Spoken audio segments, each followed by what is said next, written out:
ಭಾರತ ಮಾತೆಯ ಮುದ್ದಿನ ಮಗಳಾದ ಕರ್ನಾಟಕ ತಾಯಿಗೆ, ಈ ಪುಣ್ಯ ಭೂಮಿಗೆ ಹಾಗೂ ಕರ್ನಾಟಕದ ಪ್ರಜೆಗಳಿಗೆ ನಾನು ತಲೆಬಾಗಿಸಿ ನಮಸ್ಕರಿಸುತ್ತಿದ್ದೇನೆ. ಗೌರವಾನ್ವಿತ ವರಿಷ್ಠಾದ ಮಾಜಿ ಮುಖ್ಯ ನ್ಯಾಯಮೂರ್ತಿಗಳು ಮತ್ತು ಭಾರತದ ಸುಪ್ರೀಂ ಕೋರ್ಟ್ನ ಮಾಜಿ ನ್ಯಾಯಮೂರ್ತಿಗಳು ಶ್ರೀ ಜಸ್ಟಿಸ್ ವಿ ಗೋಪಾಲ್ ಗೌಡ ಅವರು, ನಮಸ್ಕಾರ. ಗೌರವಾನ್ವಿತ ಕೇಂದ್ರ ರಾಜ್ಯ ಸಚಿವರು, ರೈಲ್ವೆ ಸಚಿವಾಲಯ ಮತ್ತು ಜಲಶಕ್ತಿ ಸಚಿವಾಲಯ ಹಾಗೂ ಸಂಸದರು, ತುಮಕೂರು ಲೋಕಸಭಾ ಕ್ಷೇತ್ರ ಶ್ರೀ ವಿ ಸೋಮಣ್ಣ ಅವರು, ಗೌರವಾನ್ವಿತ ಸಂಸದರು, ಕೋಲಾರ ಕ್ಷೇತ್ರ ಶ್ರೀ ಎಂ ಮಲ್ಲೇಶ್ ಬಾಬು ಅವರು, ಗೌರವಾನ್ವಿತ ಮಾಜಿ ಉಪಸಭಾಪತಿ ಕರ್ನಾಟಕ ವಿಧಾನಸಭೆ ಮತ್ತು ಮಾಜಿ ಶಾಸಕರು ಚಿಂತಾಮಣಿ ಕ್ಷೇತ್ರ ಶ್ರೀ ಎಂ ಕೃಷ್ಣಾರೆಡ್ಡಿ ಅವರು, ಅನಿತಾ ಚಾರಿಟಬಲ್ ಟ್ರಸ್ಟ್ ಅಧ್ಯಕ್ಷರು ಡಾಕ್ಟರ್ ಎನ್ ಯುಧಿಷ್ಠರ್ ಅವರು, ಲಿಯೋ ಕ್ಲಬ್ ಆಫ್ ಮಾರ್ಕ್ ಮದ್ಗ ಅಧ್ಯಕ್ಷರು ಶ್ರೀ ನವೀನ್ ಜಿ ಕೃಷ್ಣ ಅವರು ಮತ್ತು ವೇದಿಕೆ ಮೇಲೆ ಉಪಸ್ಥಿತರಿರುವ ಇತರ ಹಿರಿಯ ವಕೀಲರು, ಸಾಮಾಜಿಕ ಕಾರ್ಯಕರ್ತರು ಹಾಗೂ ಇತರ ಗಣ್ಯರಿಗೆ, ಮಾಧ್ಯಮ ಮಿತ್ರರಿಗೆ, ಚಿಂತಾಮಣಿಯಲ್ಲ ನನ್ನ ಸಹೋದರ ಸಹೋದರಿಯರಿಗೆ, ಸಾರ್ವಜನಿಕರಿಗೆ, ನೇರ ಪ್ರಸಾರವನ್ನು ವೀಕ್ಷಿಸುತ್ತಿರುವ ಜನರಿಗೆ ನನ್ನ హృదయపూర్వక నమస్కారాలు. ఇక్కడికి వచ్చిన మా అభిమానులకి, జన సైనికులకి, ఆడపడుచులకి నా హృదయపూర్వక ನಮಸ್ಕಾರಾలు. ಕರ್ನಾಟಕವು ಅದ್ಭುತ ಪರಂಪರೆ, ಸಂಸ್ಕೃತಿ ಮತ್ತು ಹಲವು ಪ್ರತಿಭೆಗಳಿರುವ ನಾಡು.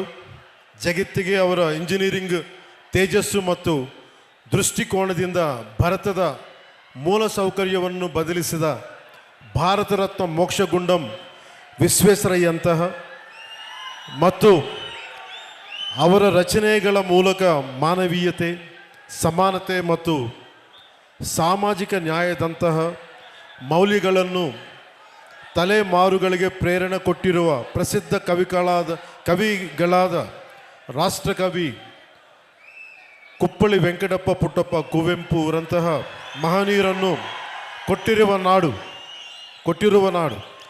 ಕರ್ನಾಟಕದ ಜನರು ಯಾವಾಗಲೂ ತಮ್ಮ ಶ್ರಮ, ಸೃಜನಶೀಲತೆ ಮತ್ತು ಪ್ರಗತಿಯ ಕಡೆಗೆ ಪ್ರತಿಬದ್ಧ ಇರುವವರು.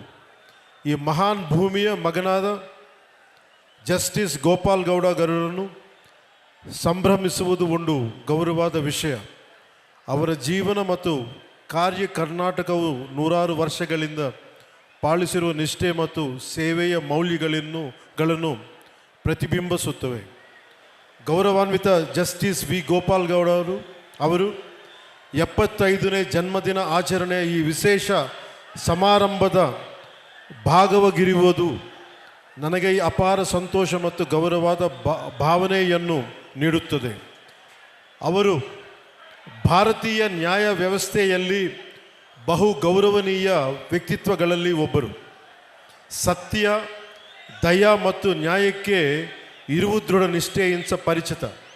ಮನಸ್ಸಾಕ್ಷಿಗೆ ಅನುಸರಿಸಿ ನಡೆದರ ನ್ಯಾಯ ಹೇಗೆ ಜೀವನಗಳನ್ನು ಬದಲಬಲಿಸಬಹುದು ಎಂಬುದಕ್ಕೆ ಅವರು ನಿಜವಾದ ಉದಾಹರಣೆ.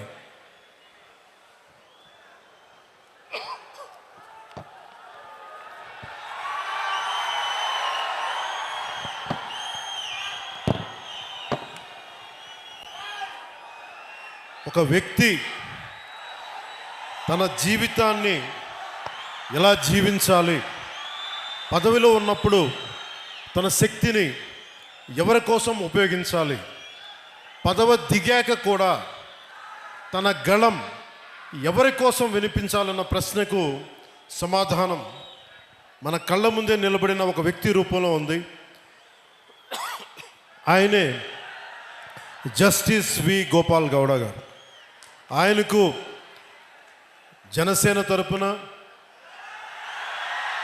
ప్రజల తరపున నా హృదయపూర్వక జన్మదిన శుభాకాంక్షలు.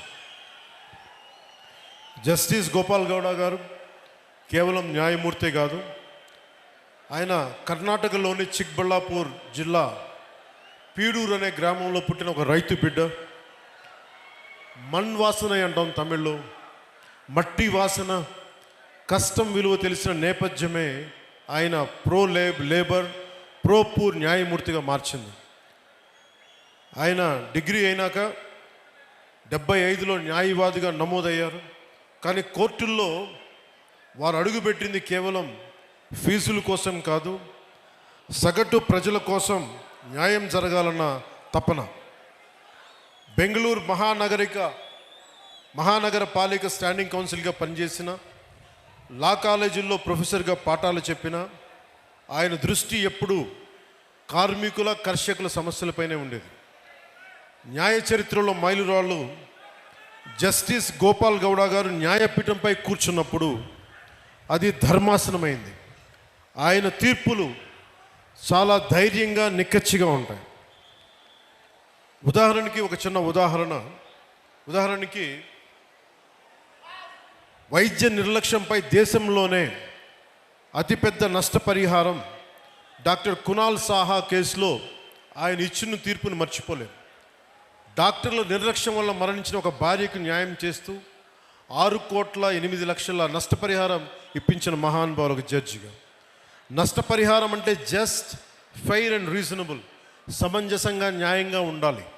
ఒక మనిషి ప్రాణం కోల్పోతే దానికి సరైన విలువ కట్టాలని దేశానికే ఆయన తీర్పు ద్వారా చాటి చెప్పారు.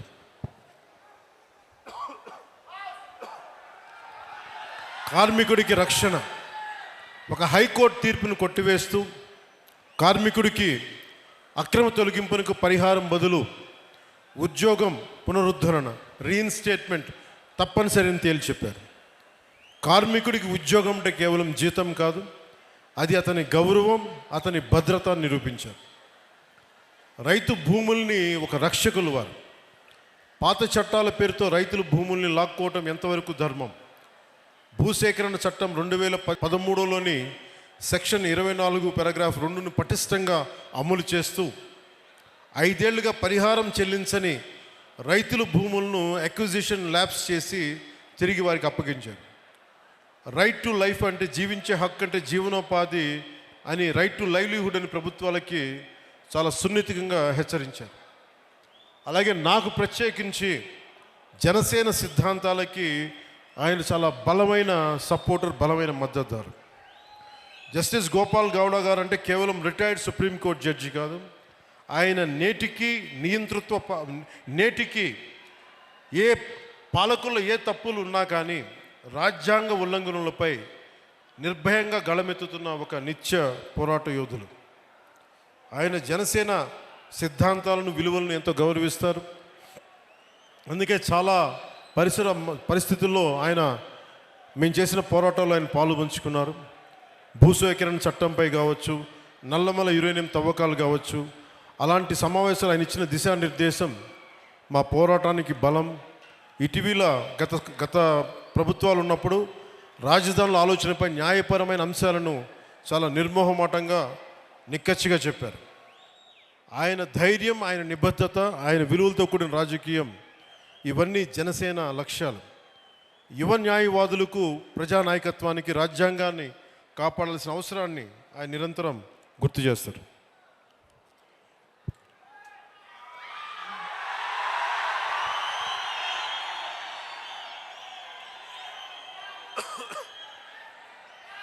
జస్టిస్ గోపాలగౌడ గారికి నాకు కామనాలిటీ ఏంటంటే యువత,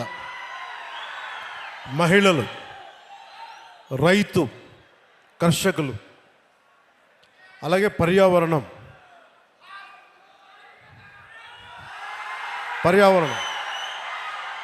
ఇవన్నీ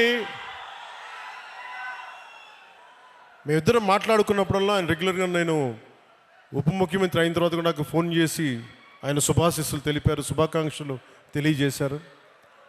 ఇలాంటి మహానుభావుల పరిచయం, ఇలాంటి మహోన్నతమైన వ్యక్తుల పరిచయం జనసేనకి చాలా అండ. నాకేం అవసరం లేదు, మన భవిష్యత్తు కోసం, మన బిడ్డల భవిష్యత్తు కోసం, మీ తరాల భవిష్యత్తు కోసం. సినిమాల్లో పీక్ సక్సెస్లో ఉన్నప్పుడు, ఖుషీ తర్వాత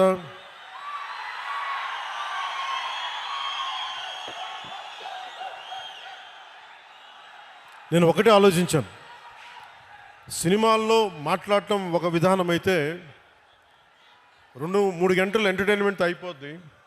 కానీ ఆ స్ఫూర్తి జీవితంలో తీసుకుంటే ఎలా ఉంటుందని 2000 ఆలోచిస్తే ఈరోజు కొద్దిగా ఫలితం చూస్తున్నాం. ఆ ఫలితం, ఆ థాట్ వెనక, ఆలోచన వెనక ముఖ్య ఉద్దేశం భారతదేశంలోని యువతకి, మన దక్షిణ భారతంలోని యువతకి మనం ఎంత నిలబడగలం, ఆ ఒక్క ఆలోచనే నన్ను రాజకీయాల్లోకి పట్టుకొచ్చింది. అలా రాజకీయాల్లోకి వచ్చినప్పుడు గోపాల్ గౌడ గారు లాంటి వ్యక్తులు నిరాశ నిస్పృహతో ఉన్నప్పుడు, ఓడిపోయినప్పుడు నా భుజం తట్టి నువ్వు బలంగా ఉండు, మంచి రోజులు వస్తాయని చెప్పిన బలమైన వ్యక్తి నాకు.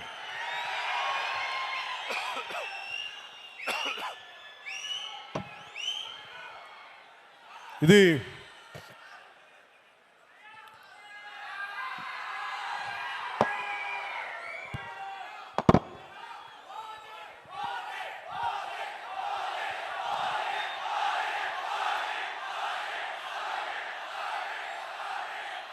ఈ సందర్భంలో సినిమాలు ఇవన్నీ ఆనందం, మంచిది కానీ మనకి సినిమాకి వెళ్ళి చూడాలన్నా పర్యావరణం కానీ, అలాగే కుల కట్టుబాట్లని ఛేదించి కులాల్ని దాటి మనం భారతీయులుగా ముందుకెళ్ళాలి.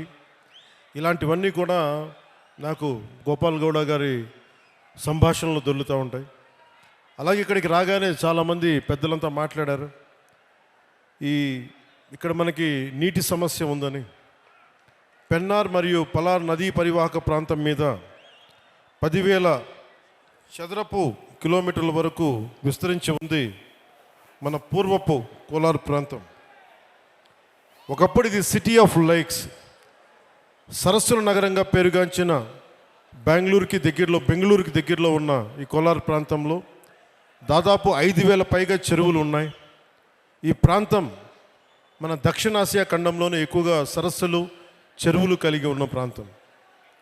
ఇది మన పూర్వీకులు, మధ్యయుగ పాలకులు నీటి సంరక్షణ, నీటి పరివాహక నిర్వహణ వారికి ఉన్న అపార విజ్ఞానానికి నిదర్శనం.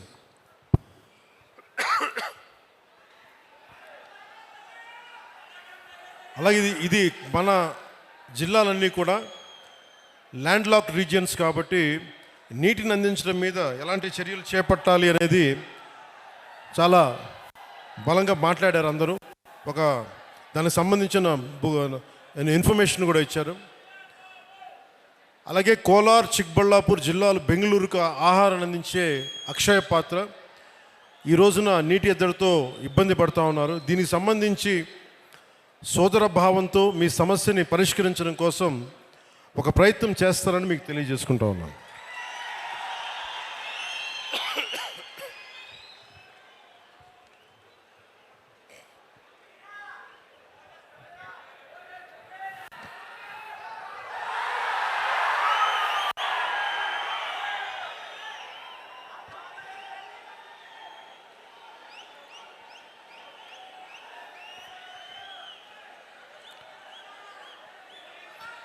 ಆಂಧ್ರಪ್ರದೇಶ್ ಸೀಮೆ ಹತ್ತಿರದ చింతామణియు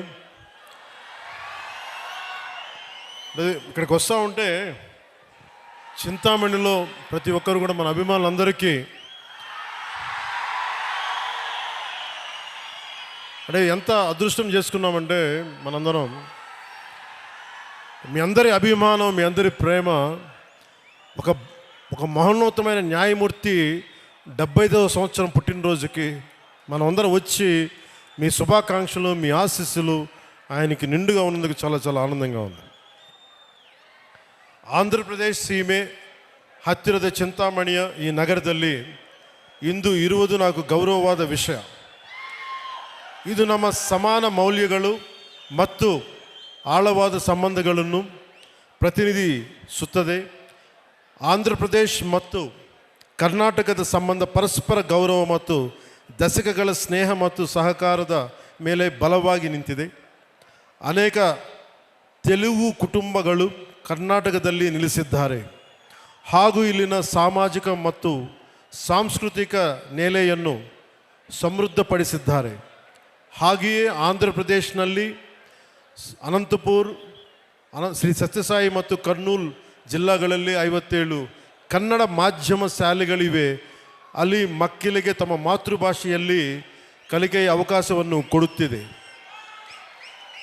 ಇತ್ತೀಚೆಗೆ ಕರ್ನಾಟಕ ಸರ್ಕಾರವು 4 ಕುಂಕಿ ಆನೆಗಳನ್ನು ಮಾನವ ಮೃಗ ಸಂಘಟನೆಗಳನ್ನು ನಿಯಂತ್ರಿಸಲಿಕ್ಕೆ ಸಹಾಯ ಮಾಡಲು ಆಂಧ್ರ ಪ್ರದೇಶಗೆ ಕಳುಹಿಸಿತು. ಇದು ನಮ್ಮ 2 ರಾಜ್ಯಗಳನ್ನು ಒಂದುಗೂಡಿಸುವ ದಯ, ಸಹಕಾರ ಮತ್ತು ಐಕ್ಯತೆಯನ್ನು ತೋರಿಸುತ್ತದೆ. 5 ನಮಗೆ ಏನನ್ನು ನೆನಪಿಸುತ್ತದೆ ಅಂದರೆ ಸೀಮೆಗಳು ನಕ್ಷವುಗಳಲ್ಲಿ ಮಾತ್ರ ರೇಖೆ ಹಾಕಬಹುದು, ಮನಸ್ಸುಗಳನ್ನಲ್ಲ. ಕುಂಕಿ ಆನೆಗಳ ವರ್ಗಾವಣೆ ಸಮಯದಲ್ಲಿ ಕೆಲವು ಕರ್ನಾಟಕ ಮಂತ್ರಿಗಳು ಅವರ ಭಕ್ತರನ್ನು ಶ್ರೀಶೈಲಂ ದೇವಸ್ಥಾನ ದರ್ಶನ ಮಾಡಲು ಸಹಾಯ ಹಾಗೂ ವಸತಿ ಆಶ್ರಯಗಳ ನಿರ್ಮಾಣ, ಮಠಗಳ ಅನುಗ್ರಹದ ಅನುಮತಿ, ಅನ್ಯ ಸಂಬಂಧ ವಿಷಯಗಳು ಸಹಾಯ ಮಾಡಬೇಕಾಗಿ ವಿನಂತಿಸಿದಂತೆ ಗೌರವಾನ್ವಿತ ಮುಖ್ಯಮಂತ್ರಿ ಶ್ರೀ ನಾರಾ ಚಂದ್ರಬಾಬು ನಾಯ್ಡುರವರ ಮತ್ತು ನಾನು ಸಂಬಂಧಿತ ವಿಭಾಗಗಳೊಂದಿಗೆ ಸಭೆ ಮಾಡಿದ್ದೇವೆ. ಗೌರವಾನ್ವಿತ ಪ್ರಧಾನಮಂತ್ರಿ ಶ್ರೀ ನರೇಂದ್ರ ಮೋದಿಜಿ ಅವರ ನೇತೃತ್ವದಲ್ಲಿ ಕೇಂದ್ರ ಸರ್ಕಾರ ಸಹಾಯದೊಂದಿಗೆ ನಮ್ಮ ಪ್ರೀತಿಯ ಕರ್ನಾಟಕ ಜನರಿಗೆ ಈ ಸಮಸ್ಯೆಗಳನ್ನು ಸುಲಭವಾಗಿಸುವ ಕಾರ್ಯದಲ್ಲಿದ್ದೇವೆ. ಈ ವೇದಿಕೆ ಮೂಲಕ ನಾನು ಹೇಳಬೇಕೆಂದು ಇಷ್ಟಪಡುವುದೇನೆಂದರೆ, ಕಲೆ ಮತ್ತು ಸಂಸ್ಕೃತಿ ನಮ್ಮನ್ನು ಒಂದುಗೂಡಿಸಬೇಕು, ಹೊರತು ಬೇರೆ ಮಾಡಬಾರದು. Art and culture should unite us, not divide us. ನಾವು ಎಲ್ಲರೂ ಭಾರತ ಮಾತೆಯ ಮಕ್ಕಳು, ಸಾಮಾನ್ಯ ಮೌಲ್ಯಗಳ ಮತ್ತು ಪರಸ್ಪರ ಗೌರವಕ್ಕೆ ಬದ್ಧರಾಗಿರುತ್ತವೆ. ಆಂಧ್ರ ಪ್ರದೇಶಕ್ಕೆ ಕರ್ನಾಟಕ ಮೇಲೆ ತುಂಬ ಪ್ರೀತಿ ಇದೆ ಮತ್ತು ಇಲ್ಲಿನ ಕಲೆ, ಸಂಸ್ಕೃತಿ ಮತ್ತು ಪರಂಪರೆಗಳನ್ನು ಯಾವಾಗಲೂ ಗೌರವದಿಂದ ಸ್ವಾಗತಿಸುತ್ತದೆ ಮತ್ತು ಸಂಭ್ರಮಿಸುತ್ತದೆ. ಅದು ಚಲನಚಿತ್ರ ಆಗಿರಲಿ, ಸಾಹಿತ್ಯ ಆಗಿರಲಿ, ಸಂಗೀತ ಆಗಿರಲಿ ಅಥವಾ ಯಾವುದೇ ಬೇರೆ ಕ್ಷೇತ್ರವಿರಲಿ, ಇವು ಮನಸ್ಸುಗಳನ್ನು ಸೇರಿಸುವ ಸೇತುವೆಗಳು. ವಿಶೇಷವಾಗಿ ಚಲನಚಿತ್ರಗಳು ಜನರಿಗೆ ಪರಸ್ಪರ ಸಂಸ್ಕೃತಿ ಮತ್ತು ಮೌಲ್ಯಗಳನ್ನು ಅರಿಯಲು ಬಲವಾದ ಮಾಧ್ಯಮವಾಗಿವೆ. ಈ ಏಕತ್ವದ ಮತ್ತು ಪರಸ್ಪರ ಗೌರವದ ಭಾವನೆಯೇ ನಮ್ಮ ಜೀವನದ ಪದ್ಧತಿಯಾಗಬೇಕು. ಇದೇ ರೀತಿ ನಾವು ನಮ್ಮ ಸಮಸ್ತ ಭಾರತವನ್ನು ಸಂಭ್ರಮಿಸಬೇಕು. ಜಸ್ಟಿಸ್ ಗೋಪಾಲಗೌಡ ಅವರಿಗೆ 75ನೇ ಜನ್ಮದಿನದ ಹೃದಯಪೂರ್ವಕ ಶುಭಾಶಯಗಳು. ಇಂದಿನ ಸಂಭ್ರಮ ಕೇವಲ ಅವರ ಜೀವನದಲ್ಲಿ ಒಂದು ಮೈಲಿಗಲ್ಲದೆ, ಇದು ಅವರ ನಂಬಿರುವ ಆದರ್ಶಗಳಿಗೆ ಕೊಡುವ ಒಂದು ಗೌರವ ವಂದನೆಯಾಗಿದೆ. ಇತರರಿಗಾಗಿ ಬದುಕುವುದು ಮತ್ತು ನ್ಯಾಯಕ್ಕಾಗಿ ನಿಲ್ಗುವುದರಲ್ಲಿ ನಿಜವಾದ ಶ್ರೇಷ್ಠತೆ ಅಡಗಿದೆ ಎಂದು ಅವರ ಜೀವನ ನಮಗೆ ನೆನಪಿಸುತ್ತದೆ. ಅವರಿಗೆ ಉತ್ತಮ ಆರೋಗ್ಯ ಮತ್ತು ಸಮೃದ್ಧಿಯನ್ನು ಆಶಿಸುತ್ತೇನೆ.